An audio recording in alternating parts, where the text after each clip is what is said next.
Может, это школа. Чистка зайцев. Диме сказать, чтобы мой компьютер сделали, чтобы я все видел. Я буду все видеть. Ты не будешь, если не писал. Нифига, оно уже приближает. Крутяк. Ты владеешь мне, говоришь, я могу только видеть. А потом он там, что вот видишь, продают сразу, Александр Васильевич. Там индейцы зайцев убирают. Безотрывное производство. Зайцев подбирают и сразу продают. А кто? Я не вижу.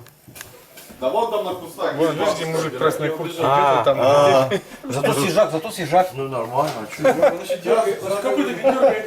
А какой-то мужик попал, она в юбке. Сразу разделали в центре города и продали. Может быть, поймали в центре города. еще и поймали бы. Может, это кошка? То есть его походу.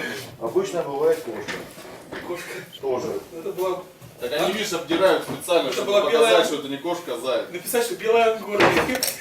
Так а там баба обдирает, а не будет мужик надо. Так не хотел немцы сюда так. На юбку обратите внимание. Дальше я не вижу. Бля,